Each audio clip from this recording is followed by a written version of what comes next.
Hey everyone, welcome to Deepika's garden.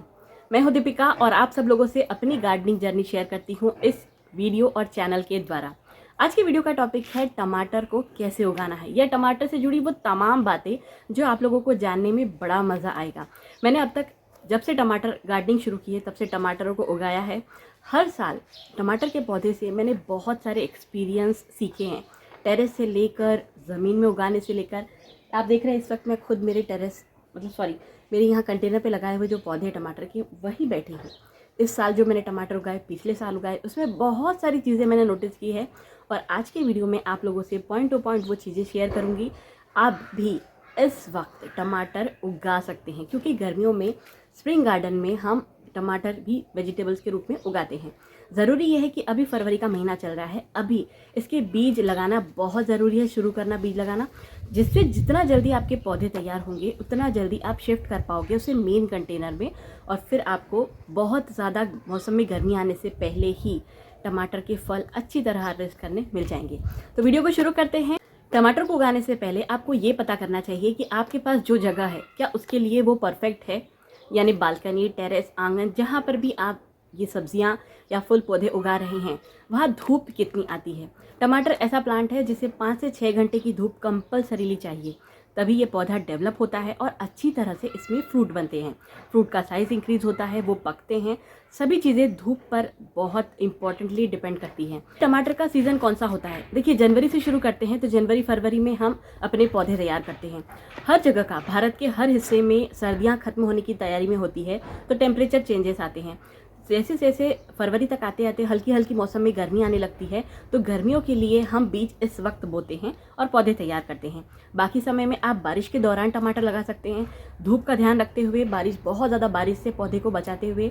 ये सारी चीज़ें ध्यान रखना ज़रूरी होता है। और बाकी सर्दियों के दौरान सितंबर अक्टूबर में तो आप 100% इसकी सीडलिंग करके पौधे तैयार कर सकते हैं। तो यूँ समझ लीजिए, एक्सट्रीम गर्मी को छोड़कर आप अगर अपने गार्डन में टमाटर बीज से उगाना चाहते हैं तो ये 3 समय हैं, आप उसके पौधे तैयार करके अपने गार्डन में इसे उगा सकते हैं। कि इसे उगाएं कैसे, मैंने काफ़ी सारे वीडियोस देखे हैं, आपने भी देखे होंगे कि घर के जो टमाटर होते हैं पके हुए, उन्हें काटिए और पौधे लगा दीजिए। बिल्कुल इस तरीके से भी पौधे उगते हैं। पर जब बात आती है कि हमें टमाटर का अच्छा हार्वेस्ट नहीं मिला, उनका साइज़ बड़ा नहीं हुआ, या हमने जैसा चाहा था उस तरीके से हमें टमाटर में वो सेटिस्फेक्शन नहीं मिला उगाने में, तब जो इम्पोर्टेंट बात होती है वो ये होती है कि घर के बोए हुए बीज से नहीं बल्कि मार्केट से खरीदे हुए बीज से ही आपको पौधे लगाने होंगे। जी हाँ, टमाटर में भी वैरायटी होती है, छोटी, बड़ी, बड़े साइज़ के टमाटर, हाइब्रिड टमाटर, देसी टमाटर। इन सभी वैरायटीज़ में आप जो भी सिलेक्ट करते हैं वही उसी तरीके से उगेगा। बाकी चीज़ें तो मैटर करती है, कंटेनर, खाद, मिट्टी और केयर, पर बीज सबसे ज़रूरी चीज़ है। आप कौन सा बीज ले रहे हैं, सही सेलर से सही समय पे बीज खरीदिए और फिर उसे लगाइए, आपको परफेक्टली अच्छा हार्वेस्ट मिलेगा। अब जैसे मैं गर्मियों की बात करती हूँ तो गर्मियों में अब जो मैंने पौधे पहले तैयार कर लिए हैं, जिनकी मेरे सीडलिंग तैयार हैं और मैंने उनको ऑलमोस्ट कंटेनर्स में शिफ्ट कर दिया है, ज़मीन में लगा दिया है, तो वो उनमें कुछ वैरायटी बड़े साइज़ की है। बहुत ज़्यादा पीक गर्मियाँ आने से पहले उनमें फ्रूटिंग शुरू हो जाएगी। पर पीक गर्मी के लिए आप कौन सी वैरायटी लगाएंगे? तो उस वक्त आप लगाइए चेरी टमाटर। अब आप सोच रहे होंगे चेरी टमाटर तो बहुत छोटे होते हैं, फिर उनको लगाना सही होगा क्या? देखिए, गर्मी के दौरान मौसम में होने वाले बदलावों की वजह से नेचर ने जिन चीज़ों को सिलेक्ट किया है उसमें चेरी टमाटर बेस्ट होता है। ये वेल की तरह बढ़ता है, बहुत सारे छोटे छोटे टमाटर आते हैं। आप सही खाद देते हैं तो उनका साइज़ परफेक्टली होगा और आपको वो टमाटर भी मिलेंगे। एक चीज़ और आप ये नोटिस कीजिएगा कि गर्मी के दौरान हम अपना खाना बदल देते हैं। सर्दियों में सबसे ज़्यादा ये जूसी वेजिटेबल्स खाई जाती हैं, टमाटर उनमें सबसे ज़्यादा खाया जाता है। तो गर्मियों के दौरान हम, जैसे मैं अपनी बात करूं, खटाई के लिए हम आम यूज़ करते हैं, तो उसी तरह अगर टमाटर को हम स्किप कर देंगे और चेरी टमाटर ग्रो करेंगे तो कोई प्रॉब्लम नहीं है। चेरी टमाटर की रेंज में ही छोटे साइज़ में काफ़ी सारे टमाटर आते हैं, जिन्हें आप येलो पियर्स टमाटर बोल सकते हैं, स्पून टमाटर बोल सकते हैं। ये सब आप उगा सकते हैं और ये आपको भर भर के हार्वेस्ट देंगे। तो ऐसा मत सोचिएगा कि अगर आप बड़े ही साइज़ के टमाटर नहीं उगा पाए हैं तो क्या नहीं उगाना है, ऐसा नहीं। आप छोटे टमाटर उगाइए, कोई दिक्कत नहीं है। ज़रूरी होगा कि आपके सैलेड की पूर्ति आपको हो जाएगी कि आपको सैलेड में मिलाना है, उतने सारे टमाटर आपको चेरी टमाटर के रूप में मिल जाएंगे, उन्हें तोड़ना है, सीधे खाना है।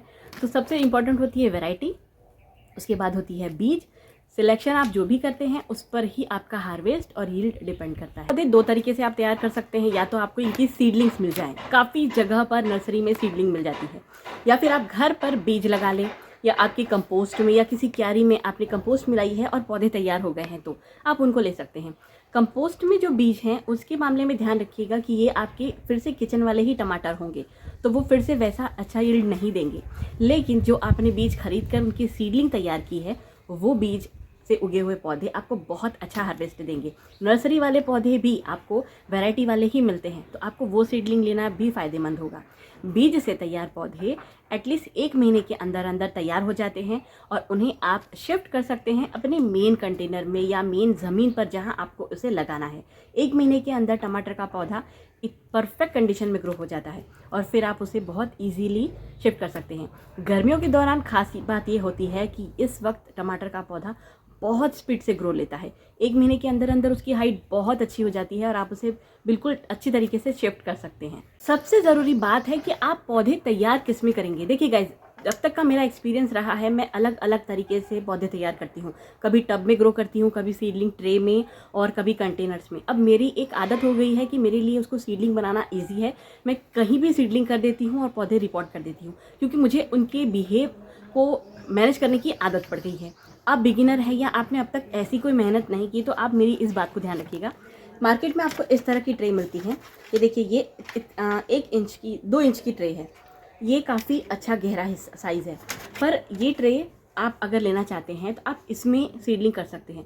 लेकिन मैं आपसे कहूँगी कि आप जब भी कोई सब्ज़ी, फल, टमाटर ही क्यों ना, कोई भी सब्ज़ी आप सीडलिंग करें तो आप इस तरह के गमले में करें। इस तरह के जो गमले आते हैं ना, इनमें आप अपने बीज तैयार करें। अब आप सोच रहे होंगे ये तो काफ़ी बड़े हैं, उसका रीज़न बताती हूँ। आप जब इस गमले में अपना पौधा तैयार करते हैं तो शुरुआती 1 महीने के अंदर वो बहुत अच्छी ग्रोथ ले लेता है। देन इसको शिफ्ट करके इसमें से पौधा निकाल के लगाना आपके लिए बहुत आसान होता है। न रूट्स डिस्टर्ब होती हैं और न पौधा शॉक में जाता है। हर बिगिनर के साथ ये प्रॉब्लम होती है कि जब भी वो शिफ्टिंग करते हैं तो पौधा डिस्टर्ब हो जाता है। इस वजह से वो जैसे चाहते हैं उस तरीके से पौधा लगाने के बाद पौधे को बचा नहीं पाते। तो आप ये मेथड यूज़ कीजिए। मीडियम साइज़ के इन गमलों में तैयार पौधे बहुत अच्छी तरह से डेवलप होते हैं। रीपॉटिंग में तकलीफ नहीं होती, पौधा शॉक में नहीं जाता और लगाने के बाद आपको कोई दिक्कत का सामना नहीं करना पड़ता। तो याद रखिएगा, जो भी सब्जी या जो भी टमाटर या कोई भी पौधा तैयार करें, बार बार उसे शिफ्टिंग करने से बचाएं। उसका रीज़न मैं आपको बताती हूँ। जो जितने भी सीजनल वेजिटेबल होते हैं, जैसे समर के हैं, विंटर के हैं, किसी भी सीज़न के वेजिटेबल, उन्होंने उस सीज़न तक ही अच्छी तरीके से यील्ड देना है।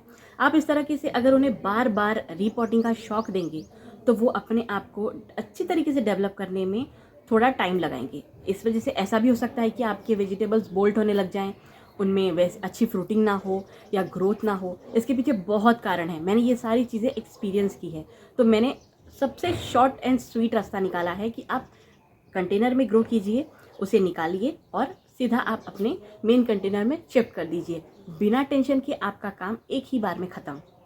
अब सबसे इम्पॉर्टेंट बात यह आती है कि आप सीडलिंग किस मीडिया में लगाएंगे, जो मीडिया आपको पहली ही बार में बहुत अच्छा रिजल्ट दे। मैं सिंपल चीज़ें जो मैं करती हूँ वो आपको बताती हूँ। मैं यूज़ करती हूँ कोकोपीट, नीम खली, रेत और फंगिसाइड। फंगिसाइड मैं केमिकल यूज़ करती हूँ, साफ या फिर बेविस्टीन, और इन्हें मिक्स करके, मतलब मैंने इसके पहले भी काफ़ी सारे वीडियो शेयर किए हैं। कभी कभी मैं खाद लेती हूँ। अब जैसे गर्मियों का सीज़न शुरू हो गया है तो मैं इसमें थोड़ी खाद की भी मात्रा मिलाती हूँ। रीज़न सिंपल है, सर्दियों के मुकाबले गर्मियों में जो हम सीडलिंग करते हैं वो बहुत स्पीड से ग्रो होती है, तो ऐसे में थोड़ी सी खाद मिलाने से पौधा बहुत अच्छी तरीके से हेल्दी डेवलप होता है। कोकोपीट पानी को लंबे समय तक पकड़ के रखता है। गर्मियों के दौरान पानी सूखने की प्रॉब्लम नहीं होती। कई बार एक ही दिन में मिट्टी लगाए हुए पौधे सूख जाते हैं, तो उसे रोकने के लिए मैं कोकोपीट यूज़ करती हूँ। और जो सबसे इम्पॉर्टेंट चीज़ है वो नीम खली। अगर आप कंपोस्ट नहीं लेना चाहते हैं और आपने नीम खली ली है तो भी आपके पौधे के लिए वो बेस्ट फर्टिलाइज़र का काम करेगा और उसे बीमारियों से भी बचाएगा। अब आप सोच रहे होंगे नीम खली क्या काम करती है। जब बीज अंकुरित होता है उसमें इतनी क्षमता होती है कि वो अपने आप को ग्रो कर ले, उगा ले, पर उसके बाद जब उसके 2 से 3 पत्ते आने लगते हैं तब उसे खाद की ज़रूरत होती है, और ये खाद नीम खली देती है। धीरे धीरे उसे फर्टिलाइज करती है, बीमार होने से बचाती है और पौधा मजबूती से डेवलप हो जाता है। सीडलिंग के दौरान एक और प्रॉब्लम आती है कि आपके पौधे लेगी होने लगते हैं, उसका कारण होता है सही रोशनी ना मिलना। मेरा एक वीडियो है विंटर वेजिटेबल की केयर के ऊपर, वेजिटेबल के सीडलिंग की केयर के ऊपर, मैं आपको डिस्क्रिप्शन में उसका लिंक देती हूँ, उसे एक बार ज़रूर देखिएगा। मैंने कई तरीके अपनाए हैं विंटर के दौरान भी अपने पौधों को लेगीनेस होने से बचाने के लिए। और ये क्यों होता है? क्योंकि जब आप बीज लगाते हैं उसके बाद प्रॉपर पौधे को अच्छी सनलाइट नहीं मिल पाती। इससे बचाना पौधे को बहुत ज़रूरी होता है, क्योंकि जो लगी हो जाती है सीडलिंग वो कमज़ोर रहती है, वो अच्छा मजबूत पौधा या तो बन नहीं पाती या बनने में बहुत टाइम ले लेती है। तो दोनों चीज़ों से बचना ज़रूरी है। सही पॉटिंग मीडिया हो और पौधे को लगी होने से आपको बचाना है, तब आपके परफेक्ट सीडलिंग तैयार हो जाए। सीडलिंग उगा लिया आपने, उसका ध्यान रख लिया, कंटेनर सही ले लिया, मीडिया सही बना लिया। अब आती है बारी शिफ्टिंग की, और उसके पहले गमलों की। गाइस, मैंने ग्रो बैग कभी यूज़ नहीं किए, आपने मेरे सभी वीडियो में देखा होगा। मैं अपने घर का टोटल वेस्ट मटेरियल यूज़ करती हूँ गार्डनिंग में, चाहे वो बकेट हो, चाहे वो टब हो, चाहे वो लॉन्ड्री बास्केट हो, सब कुछ। यहाँ तक कि मैं दूध के पैकेट्स भी यूज़ कर लेती हूँ जो 5 लीटर के आते हैं। तो एक पौधे के लिए आप 12 इंच का गमला ले सकते हैं, 10 लीटर वाली प्लास्टिक की बकेट ले सकते हैं। मैं 10 लीटर की बकेट में 2 पौधे लगाती हूँ, उससे छोटे में 5 से 6 लीटर के अंदाज में उसमें 1 पौधा लगाती हूँ टमाटर का। 20 लीटर वाली बकेट में मैं 4 पौधे लगाती हूँ। टब रहता है तो उसमें मैं 6-7 पौधे लगाती हूँ। और जैसे आप ये देख रहे हैं इस वक्त, ये एक कंटेनर मैंने बनाया है। ये एक्चुअली पानी का टैंक का कटा हुआ हिस्सा है। जो पानी की टंकी होती है ना, उसके नीचे का बेस अलग होने के बाद जो ऊपर का बेस होता है उसको भी मैंने काट के पट्टों के रूप में बना के इसे कंटेनर रेडी किया है। तो ये वो है। मुझे पता है कि मुझे मेरे पौधे की आगे ज़रूरत कैसे पूरी करनी है, तो मैं शुरुआत में ही पहले ही बड़ा कंटेनर ले लेती हूँ। उसमें सबसे ज़्यादा बेस्ट कंटेनर हैं 10 लीटर और 20 लीटर की बकेट्स, फिर रिसाइकलिंग वाले टब। आप ग्रो बैग्स भी ले सकते हैं इनकी जगह, पर मैं ग्रो बैग्स यूज़ नहीं करती क्योंकि वो बाद में सरकाने में वगैरह बहुत दिक्कत देते हैं, तो वो फट जाते हैं। ऐसा मेरे साथ 2-3 बार हो चुका है। मैंने पॉलीथीन में वगैरह लगाया है, तब से मैंने ग्रो बैग्स यूज़ नहीं किए, कभी नहीं यूज़ किए। तो फिर मैं ये कंटेनर यूज़ करती हूँ। तो आप ग्रो बैग में यूज़ कर सकते हैं। आपको एक ही जगह उसे रखना होगा, आप उसे बार बार हिला नहीं सकते। तो उसे पहले ही धूप में रखने के लिए रेडी करके धूप में आप रखेंगे, जहाँ उसको पौधों को पहले से ही धूप मिले, और उसी में आप उसे लगाएं। और अगर आपके पास मेरी तरह बाल्टी, टब, ये कंटेनर्स हैं तो आप उसमें लगाइए। चॉइस आपकी है। जितना बड़ा कंटेनर होगा पौधा हेल्दी डेवलप होगा और आप अच्छी तरीके से उसमें अपने पौधे लगा सकते हैं, और उसमें ग्रोथ भी पौधे की बहुत अच्छी होगी। अब बात आती है कि मेन गमले की मिट्टी आप कैसे बनाएंगे। यहाँ सब गड़बड़ कर देते हैं, क्योंकि आप सीडलिंग तैयार कर लेंगे और पूरा फोकस रखेंगे, ये काम थोड़ा सा ट्रिकी भी हो जाता है, मेहनत बहुत लग जाती है। पर मेन गलती कहाँ होती है पता है? आप जो मिट्टी तैयार करते हैं वो वैसी नहीं बनाते जैसी बनानी चाहिए। हम सोचते हैं कि एक बार खाद मिट्टी मिक्स कर दी, हो गया, बन गया पॉटिंग मिक्स। ऐसा नहीं होता है। मिट्टी आपको प्रॉपर बनानी होगी। मैं लेती हूँ 2 भाग रेत, 2 भाग खाद, 1 भाग मिट्टी, अच्छी खासी नीम खली। एटलीस्ट मैं अगर 20 लीटर और 20 लीटर का बकेट यूज़ कर रही हूँ तो मैं कम से कम आधा किलो नीम खली लेती हूँ। उसके बाद मैं बोन मिल लेती हूँ, सेम पोर्शन में बोन मिल। अगर 1 पौधा है तो 1 चाय का कप भर के बोन मिल, 2 पौधे हैं तो 2 चाय का कप भर के, और 3 या 4 पौधे हैं तो उसके अंदाज से मैं बोन मिल मिलाती हूँ मिट्टी में। और जब सबसे ज़रूरी चीज़ फंगीसाइड, इप्सम सॉल्ट और ये सीवीड ग्रैनुल्स मैं यूज़ करती हूँ, पर ये मैं बाद में मिट्टी में यूज़ करती हूँ। पौधे लगा देने के बाद मैं मिट्टी में साइड में डाल देती हूँ उनको, क्योंकि वो धीरे धीरे पानी मिलने के साथ ही अंदर रिसते रहते हैं। इप्सम सॉल्ट टमाटर में ज़रूर दीजिए, इससे टमाटर का टेस्ट बहुत अच्छा हो जाता है, पौधे की रंगत अच्छी बनी रहती है। सारी चीज़ें मैंने आपको बता दी। इन सारी चीज़ों को मिलाकर आपको मिट्टी तैयार करनी है, मिट्टी को गमले में भरना है और उसे पानी देकर 1 रात के लिए छोड़ देना है। जी हाँ, कभी भी याद रखिए, वेजिटेबल्स लगाने के लिए आप मिट्टी तैयार कीजिए, पानी देकर उसे 1 रात के लिए छोड़ दीजिए। नेक्स्ट डे आप अपनी वेजिटेबल की सीडलिंग शाम के वक्त उस पर रीपॉट कीजिए। हमारा पौधा तैयार हो गया, 1 महीने का हो गया है, अब वो शिफ्टिंग करने के लायक है। तो अब आप इसे निकालेंगे और हमारे बनाए हुए मिट्टी वाले कंटेनर में शाम के वक्त लगा देंगे। न आपके रूट डिस्टर्ब हुए, न आपके पौधे को शौक में आपने भेजा, मिट्टी सही से तैयार कर दी और सही जगह पे आपने अपना पौधा लगा दिया। ये हुआ आपका मेन काम। ये शुरुआती 1.5 महीने तक चलेगा ये काम। ये 1.5 महीने में ये सारा काम कंप्लीट हो जाएगा आपका। टमाटर के पौधे को सपोर्ट बहुत ज़रूरी होता है। हर पौधा वेल की तरह नहीं बढ़ता, पर टमाटर में वेल की वैरायटी भी आती है। जैसे मेरे 2-3 वैरायटी ऐसी है जो वेल वाली है, जिसमें अच्छे साइज़ के टमाटर लगते हैं, पर वो बेल की तरह ग्रो होता है। और ऐसे भी अगर आपने सही खाद दी पौधे को तो वो बेल की तरह बढ़ता है। मैं आपको जो क्लिप्स दिखा रही हूँ इसमें आप देख सकते हैं ये सभी पौधे मैंने काफ़ी अच्छी तरीके से बांधे हैं और वो ग्रो हो रहे हैं बेल की तरह ही। जी हाँ, जितना हेल्दी सपोर्ट उतना अच्छी तरीके से टमाटर स्ट्रेंथली ग्रो होता है। और जैसे मैंने आपसे कहा कि आपने मिट्टी हेल्दी बनाई है तो शुरुआत में ही पौधा मजबूती से खड़ा होना शुरू हो जाता है। एक चीज़ नोटिस की होगी कि हम जब टमाटर का पौधा लगाते हैं कई बार सीडलिंग ट्रे में भी उसमें फूल बहुत जल्दी आने लगते हैं। सिंपल है, क्योंकि हमने उसे लगाया ही फ्रूटिंग के लिए है, तो पौधा सोचता है खाद मिल रही है, धूप अच्छी मिल रही है, चलिए मैं फूल देना शुरू कर देता हूँ। उन फूलों को तोड़ दीजिए। मेरा एक रूल रहा है, चाहे वेजिटेबल्स की कोई भी वैरायटी हो या कोई मेरे फल के पौधे हों, पौधा छोटा है तो मैं उसके फूल नहीं आने देती जब तक मुझे लगता नहीं कि पौधा मजबूती से फूल देने या फल देने लायक तैयार हो गया है तब तक। तो ये चीज़ आपको टमाटर में करनी है, आपकी मिर्च और दूसरे पौधों में करने हैं। शुरुआती फूल तोड़ने ज़रूरी होते हैं जब तक कि पौधा एक अच्छी निश्चित हाइट ना ले ले। आपको ये सेटिस्फेक्शन हो जाना चाहिए कि अब हमारा पौधा अच्छे से तैयार हो गया है, एटलीस्ट वो 2 फीट तक का हाइट ले चुका है, और फिर उसमें फूल आने दीजिए। तब जाके वो मजबूत फल तैयार प्रोड्यूस कर पाएगा। शुरुआत में फूल आएंगे तो पौधे को लगेगा कि अरे मेरा सीज़न एंड होने वाला है, चलो मैं फटाफट टमाटर बना देता हूँ, तो उसकी आगे की ग्रोथ रुक जाएगी। या तो आगे की ग्रोथ रुक जाएगी या वो टमाटर का साइज़ बड़ा नहीं कर पाएगा। ये चीज़ें होगी, फिर भले आपने कितनी भी खाद क्यों ना दी हो, ये चीज़ होगी ही होगी। तो आप शुरुआती फूल तोड़िए और उसको आगे की तरफ बढ़ने दीजिए। अब एक सबसे ज़रूरी चीज़ यहाँ पे आती है जिस पे काफ़ी सारे वीडियोस हैं, मैंने भी इस पे वीडियो बनाया था, शॉर्ट बनाया था एक्चुअली, कि सकर्स बहुत सारे आते हैं पौधों में, तो सकर्स तोड़ डालिए। क्यों? आपको पता है सकर्स की इंपॉर्टेंस क्या है? देखिए, सकर्स को क्यों तोड़ना पड़ता है उसका रीज़न मैं आपको बताती हूँ। टमाटर जैसे ही डेवलप होता है उसे सपोर्ट की ज़रूरत पड़ती है। जैसे जैसे फल लगने लगते हैं या पौधा अपना पूरा वजन ज़मीन पे डालने लगता है, तो ऐसे में हम उसको सपोर्ट देके खड़ा करते हैं। अब इसकी हर पत्ते के बीच में से एक शाखा निकलती है जिसे हम सकर्स कहते हैं। ये सकर्स बहुत काम के हैं, पर कब? जब आपका पौधा जो हमने गमले में लगाया है उससे एटलीस्ट 1 फीट की हाइट ले चुका हो, तब आपको सकर्स नीचे के सारे रिमूव करने हैं, नीचे के सारे पत्ते काटने हैं ताकि पौधा खुला और साफ रहे। पर जब ऊपर 1 फीट ऊपर की ऊंचाई पर जो उसके सकर्स आते हैं ना, उसे रहने दीजिए, काटिए मत। आप सोच रहे होंगे क्यों? हर सकर फूल देता है और टमाटर तैयार करता है। अगर आपका पौधा ऊपर की तरफ नहीं बढ़ रहा है तो यही सकर्स आपको फल देंगे। अब आपको क्या करना है, सकर्स को भी सपोर्ट देना है और साथ ही साथ पौधे को भरपूर न्यूट्रिशन देना है।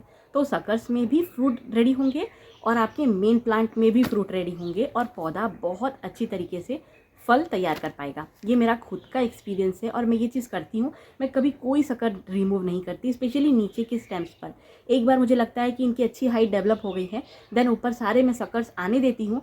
सकर्स की ही वजह से कई बार पौधा फिर से रीग्रो होता है और उस पर फ्रूटिंग होती है।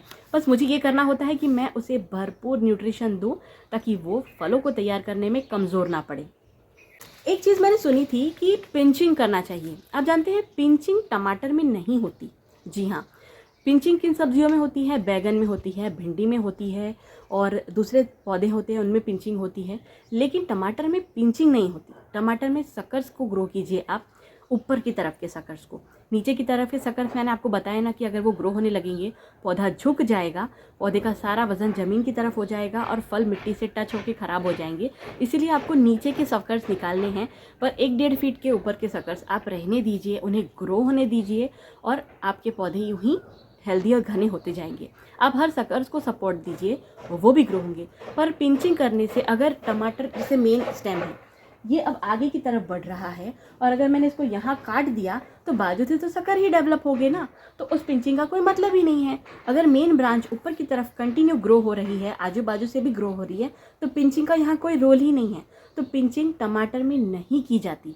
तो अगर आप ऐसा सुन रहे हैं कि इसमें पिंचिंग करना है, तो देखिए, जिस पौधे को ऊपर से ज़्यादा घना करना होता है उसमें हम पिंचिंग करते हैं, पर ये अगर ऊपर की तरफ ही नहीं बढ़ेगा तो आजू बाजू से सकर्स के रूप में बढ़ेगा और हम बोलते हैं सकर्स भी काट दो, फिर आपके पास सिर्फ और सिर्फ एक सिंगल प्लांट रहेगा, एक बार फ्रूटिंग करके स्टॉप हो जाएगा। ऐसा आपको नहीं करना है। सकर्स को निकालना है, पर 1 फीट ऊपर से, और पिंचिंग नहीं करनी है। इसे बढ़ने दीजिए, ये सीजनल है। 4-5 महीने अच्छे से सीजन में भरपूर फ्रूटिंग करेगा एंड देन फिर ये डिस्कार्ड हो जाएगा। तो इस चीज़ का पूरा फ़ायदा उठाइए, खाद अच्छी दीजिए और इसको बढ़ने दीजिए। ये जितना ऊपर की तरफ बढ़ता है ब्रांचेस डेवलप करता है उतनी फ्रूटिंग करेगा। तो आपको पिंचिंग यहाँ नहीं करनी। अब आपने पौधा लगा लिया, उसे 1-1.5 महीना हो गया है, हमने मेन कंटेनर में शिफ्ट कर दिया है। अब हम खाद कब दें? देखिए, जब आप मिट्टी बनाकर कोई भी पौधा उसे रीपॉट करते हैं, ठीक 1 महीने बाद आपको उसमें खाद देना शुरू करना है। और खाद कैसे देनी है? आपको 15-15 दिनों के डिस्टेंस में खाद देते जाना है। सर्दियों के दौरान मैं सरसों खली का पानी देती हूँ। बीच में मैंने आपसे कहा कि मैं एप्सम सॉल्ट और सीवीड ग्रैनुल्स मिट्टी में मिक्स कर देती हूँ। मैं प्याज के छिलकों का पानी देती हूँ। और ये सारी चीज़ें जब मैं करती हूँ तब उनको खाद भरपूर मिल जाता है। सरसों खली का पानी आपको पता है बहुत न्यूट्रिशियस होता है और सर्दियों के दौरान हर पौधे को ये बहुत पसंद होता है। इसकी तासीर गर्म होती है तो फलों के पकने में, फलों के बढ़ने में ये बहुत मदद करता है। मैंने पौधा लगा दिया, 15-20 दिन हो गए, उसके बाद मैं खाद देना लिक्विड के थ्रू शुरू कर देती हूँ। और ये मैं हर सब्ज़ी के पौधे में करती हूँ, सिर्फ टमाटर में नहीं। पर टमाटर में ये बहुत अच्छे रिजल्ट देता है। इस वजह से पौधा बढ़ता है, अपनी ग्रोथ चालू रखता है, फ्रूटिंग भी अच्छी करता है। और मुझे आगे जैसे मैं सोचती हूँ कि मैंने कम से कम इस पौधे से धीरे धीरे ग्रोथ होने के साथ साथ कंटिन्यू हार्वेस्ट लेना है, तब तक उसके लिए ये पौधे को तैयार करता है। तो आप समझ लीजिए, आपने पौधा लगा दिया, 15-20 दिन हो गए और उसके बाद आप लिक्विड खाद देना शुरू कर दीजिए। फूल आने लग गए हैं पौधे पे, तभी भी आप खाद देना जारी रखिए, क्योंकि फूल आने के बाद जब फल बनने की प्रोसेस होती है तब पौधे को सबसे ज़्यादा खाद की ज़रूरत होती है। तो आप जब खाद देंगे तो पौधा हेल्दी होगा और अच्छी तरीके से फलों को तैयार करेगा। अगर आप सरसों की खली का पानी नहीं देना चाहते तो आप गोबर की खाद का पानी बनाइए, कंपोस्ट का पानी बनाइए, या गोबर की खाद या वर्मी कंपोस्ट 15-15 दिनों में डायरेक्ट मिट्टी में डालिए। ये भी काम करेगा और आपके पौधे को हेल्प मिलेगी। एक चीज़ होती है, काफ़ी सारे लोग बोलते हैं कि हमारे फल जो है वो फूल जो है फल में कन्वर्ट नहीं हो रहे। मैं आपको 2 तरीके बताती हूँ। पहला तो ये जो फूल है ना टमाटर के, जब ये खिल जाते हैं सुबह, तो इनको ऐसे हल्के हाथों से आप इस तरीके से टैप कर दिया करिए। अगर आपके यहाँ पॉलिनेटर्स नहीं आ रहे हैं तो, चिड़िया नहीं है तो, या छोटी छोटी मधुमक्खियाँ, बटरफ्लाई नहीं है तो आपको बस अपने टमाटर को इस तरह से हल्का हल्का टैप कर देना है। ये पॉलिनेट हो जाएंगे। ये काम आपको हर फूल के साथ करना है। हल्के हल्के हाथों से आप उसे टैप कीजिए, पॉलिनेशन हो जाएगा। दूसरा है गेंदा और सारे खूबसूरत फूल अपने बगीचे में लगाइए। अब मेरी आदत है, मैं इन पौधों के साथ फूल कंपलसरीली लगाती हूँ। सबसे ज़्यादा गेंदा लगाती हूँ। गेंदा क्यों लगाती हूँ वो मैं आपको नेक्स्ट वीडियो में बताऊँगी। बहुत इंपॉर्टेंट है गेंदा आपके लिए। और बाकी सारे फूलों की वजह से मेरे यहाँ पॉलिनेटर्स आते हैं। अब आपको मेरा बैकग्राउंड देखकर तो समझ में आ ही रहा होगा कि मैंने अपने गार्डन को कैसे सेट किया है कि यहाँ पॉलिनेटर्स, बर्ड्स, बटरफ्लाइज सब आएंगे, इंसेक्ट भी आते हैं, जी हाँ, सब आएंगे। तो इनका पॉलिनेशन आराम से हो जाएगा। तो अगर फल नहीं बन रहे हैं और आपने सब कुछ चीज़ों का ध्यान रखा है तो आपको ये चीज़ करनी है इस मेथड से। उसमें फल आएंगे और आपके फ्रूट बनने शुरू हो जाएंगे। हाँ, अगर आप पानी कम ज़्यादा दे रहे हैं, पौधा ड्राई हो रहा है, फिर आप पानी दे रहे हैं, इस तरह से उसे आप बार बार शॉक दे रहे हैं, तो भी फूल फलों में कन्वर्ट नहीं होते। पौधा हेल्दी और हैप्पी रहना चाहिए हर वक्त, तो वो हेल्दी तरीके से ग्रो होगा। धूप पूरी मिल रही है तो भी फ्रूट में कन्वर्ट होगा।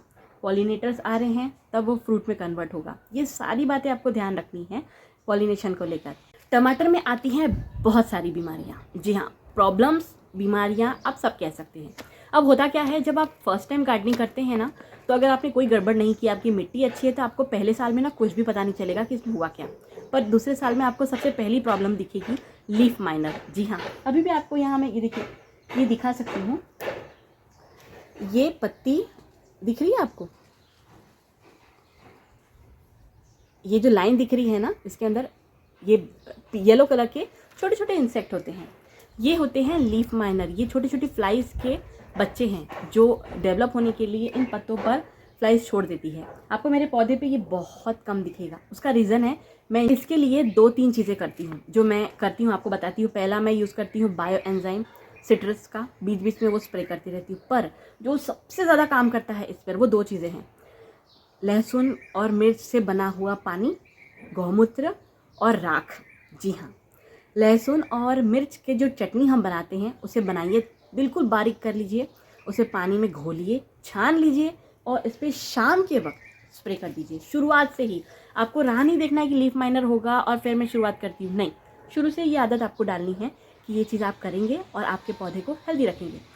कंटिन्यू अगर हर हफ्ते की आदत आप डालते हैं तो बहुत अच्छा। मैं नीम ऑयल यूज़ नहीं करती, वो यूज़लेस है मेरे लिए, मैंने बहुत पहले यूज़ किया है। ऐसा कहते हैं कि नीम ऑयल का आप शुरू से स्प्रे करेंगे तो काम करेगा, बट कभी कभी कुछ चीज़ें प्रैक्टिकल करके देखिए, वो काम भी करती है, यानी आपको समझ आ जाएगा। सिर्फ बोलने से नहीं होगा ना, तो वो चीज़ कीजिए जो वास्तव में यूज़ काम करती है। तो आप चटनी बनाइए, उसका पानी घोलिए और फिर डालिए, फिर देखिए आपके पौधों पर कीड़े कैसे भागते हैं। पर हाँ, अगर बहुत ज़्यादा इन्फेस्टेशन है तो आपको कंटिन्यू चीज़ करनी होगी, पत्ते काट देने पड़ेंगे ताकि ये पौधे पर से हट जाए। मिट्टी को मल्च करना पड़ेगा, क्योंकि ये इंसेक्ट रेडी होकर मिट्टी के अंदर गिरते हैं, मिट्टी के अंदर बीमारियां पैदा करते हैं और आपके पौधे को ख़राब करते हैं। तो मिट्टी को मल्च कर दीजिए, जब उन्हें मिट्टी के अंदर जाने का मौका नहीं मिलेगा तो वो डेड हो जाएंगे। दूसरी चीज़ गौमूत्र, पुराना, जितना पुराना गौमूत्र मैं यूज़ करती हूँ, अब आप सेट, अगर उससे कम आपको प्रॉब्लम नहीं है, कंफर्टेबल है, तो आप यूज़ कर सकते हैं। गौमूत्र को थोड़ा सा लेकर मैं पानी में घोल देती हूँ 1 लीटर, और शाम के वक्त इन पे स्प्रे कर देती हूँ। वो बहुत बुरे रस चूसने वाले कीड़ों को मेरे पौधों से दूर रखता है। वो बहुत काम का है और मैं बहुत यूज़ करती हूँ उसका।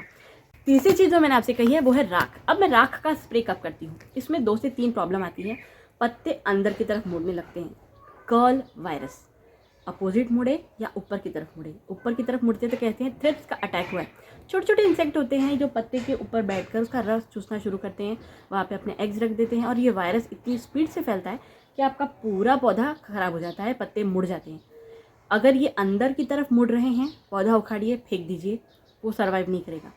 अगर ये ऐसे ऊपर की तरफ मुड़ रहे हैं पत्ते, सबसे पहले उन पत्तों को काटिए। ये काम करने के लिए आपको अपने पौधे को रोज़ ऑब्जर्व करना पड़ेगा, आपको शुरुआत में ही नज़र आ जाएगा। पत्ते तुरंत काटिए और राख का ऊपर पौधे के बचे हुए सभी पत्तों पर ऊपर नीचे खूब अच्छे से स्प्रे कर दीजिए।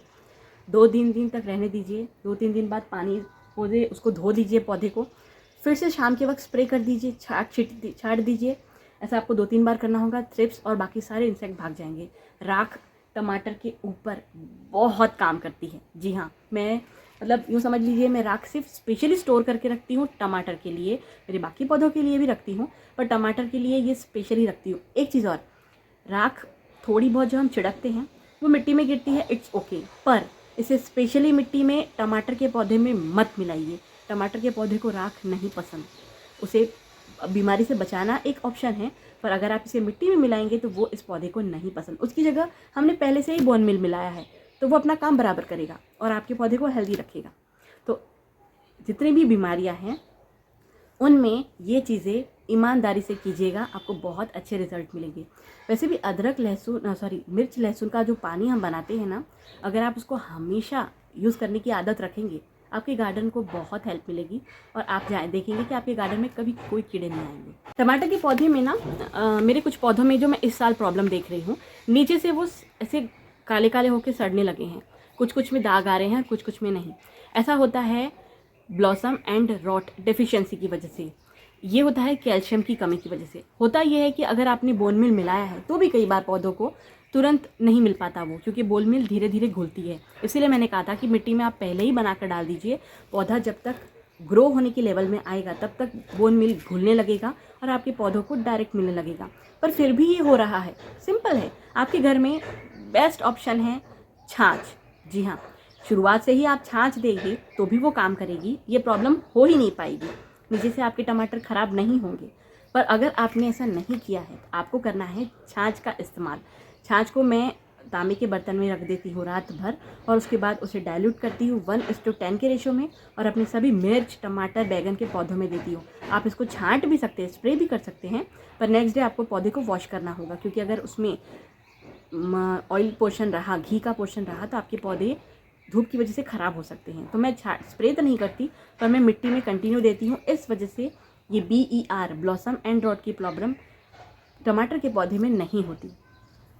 दूसरी चीज़ होती है, टमाटर फटते हैं या उनका शेप ख़राब होने लगता है। देखिए, पानी का कम ज़्यादा होना, मौसम में अचानक बदलाव, जैसे किसी दिन बहुत तेज़ धूप निकल गई और किसी दिन एकदम बादल है, ऐसे होने से भी पौधे कई बार फ्रूटिंग के पे आने के बाद अपने फ्रूट्स का शेप ख़राब कर देते हैं या फाड़ देते हैं उन्हें। ऐसा होता है, पर ये एक सिंपल चीज़ है, इसे आप ऑब्जर्वेशन करके ठीक कर सकते हैं। यहाँ तक मैंने आपको बताया। अब सबसे ज़रूरी चीज़ कि हमें कितने पौधे लगाने हैं और कब। देखिए, जो चीज़ मैं करती हूँ वो आपको बताती हूँ। जब मेरे पौधे इस स्टेज में हैं, जहाँ ये बड़े हैं, अच्छे से बड़े हो रहे हैं, में फ्रूटिंग आ रही है, मैंने दूसरे सीडलिंग्स को शिफ्ट कर दिया है। मैंने बीच में सीडलिंग कर दी थी, उनको शिफ्ट कर दिया है। अब वो बढ़ रहे हैं, वो एटलीस्ट इतने बड़े हो गए हैं, तो इस वक्त मैं फिर से नए बीज लगा रही हूँ। मेरे पास स्पेस है तो मैं इसका यूटिलाइजेशन कर रही हूँ। आप कितने पौधे लगाएंगे? एक पौधे को डेवलप होने में कम से कम 4 महीने का समय लगता है और अच्छे फ्रूट तब जाके बनने शुरू होते हैं। तो आप 1.5 महीने बाद फिर से सीडलिंग कीजिए। जगह है आपके पास, कंटेनर है, उसका 1.5 महीना होने के बाद फिर सीडलिंग कीजिए। आप अपने रोप तैयार रखिए। पौधे ने आपको फ्रूटिंग करा दी, आपके दूसरे पौधे शिफ्टिंग के लिए रेडी हो जाएंगे। एक इंसान अपने लिए नॉर्मली 5 से 6 पौधे लगा सकता है टमाटर के, और इसी को आपको कंटिन्यू करना है। अब आप ये जब आप खुद करेंगे तब आप एक्सपीरियंस करेंगे और आप इसमें प्रो हो जाएंगे, जैसे कि मैं हो गई हूँ। पानी कैसे देना है? देखिए, मेरी एक आदत है, ठंड के दिनों में मैं अपने पौधों को 1 दिन का गैप देने के बाद नेक्स्ट डे पानी देती हूँ। सभी पौधों को, मेरे लिए कोई मैटर नहीं करता कि ये पौधे को लेना है या वो पौधे को देना। या इतने सारे पौधे हैं, मैं हर पौधे को एक एक को मिट्टी खोद के देखूँ, मैं इतना समय बर्बाद नहीं करती। मैं जानती हूँ मैंने मिट्टी परफेक्ट बनाई है, तो पानी रुकने का या सड़ने का प्रॉब्लम नहीं आएगा। हाँ, मौसम बहुत ठंडा है, आज धूप नहीं निकली है, तो फिर मैं 1 दिन और रुक जाती हूँ। पर ये मेरे घर के मेरे टेम्परेचर को देखकर मैं डिसाइड करती हूँ। आप ऐसी जगह रहते हैं जहाँ बहुत ठंड पड़ती है और पानी बिल्कुल नहीं सूखता, तो आप 2 दिन का गैप दीजिए। पर ये याद रखिएगा कि टमाटर के पौधे की पत्तियाँ बिल्कुल भी झुकनी नहीं चाहिए, क्योंकि ये अगर स्ट्रेस में आया तो फ्रूटिंग ख़राब हो जाएगी आपकी। हमको सब कुछ फ्रूटिंग के लिए तो करना है, तो आपको पानी देते वक्त ये बात ध्यान रखना है। दूसरी चीज़, हम सरसों खली का पानी दे रहे हैं, हम प्याज की छिलकों का पानी दे रहे हैं, या हम कंपोस्ट ही दे रहे हैं, ये भी पानी ही है। तो ये वाटरिंग के साथ ही देना है आपको, वो देकर आपको अलग से पानी नहीं देना है। जिस दिन आपने वो दिया, वाटरिंग हो गई, ठीक है, क्योंकि वो हम सब पानी में डाइल्यूट करके देते हैं, पूरा कोरा नहीं देते, तो उस दिन आपकी वाटरिंग हो गई। तो ये चीज़ें वाटरिंग के साथ इंक्लूड होती है, उनको अलग और पानी अलग ऐसा आपको नहीं करना है। तो पानी का ध्यान ये रखना है कि आप पानी हमेशा दीजिए। आपके एरिया के टेम्परेचर, गर्मी, सूरज की रोशनी, ये सब देख कर दीजिए। मिट्टी सूखी है या नहीं ये देख कर दीजिए, पर पौधे को सिकुड़ने या मुरझाने बिल्कुल मत दीजिए। ये आपको पानी के मामले में ध्यान रखना होगा। सो एवरीवन, इतने सारे पॉइंट हैं टमाटर को लेकर। बाकी सारी सब्जियों में भी इससे मिलते जुलते ही पॉइंट है। जैसे किसी में पिंचिंग करनी है, किसी में नहीं, किसी में खाद देनी है। सारी चीज़ों का एक इम्पॉर्टेंट है कि पौधा तैयार करने के बाद जब आपने उसे मेन कंटेनर में शिफ्ट किया, आपने उसे बार बार लगातार खाद दिया टाइम टू टाइम और उसे कीड़ों से बचाया, तो आपके पौधे हेल्दी रहेंगे और भर भर के फ्रूटिंग करेंगे।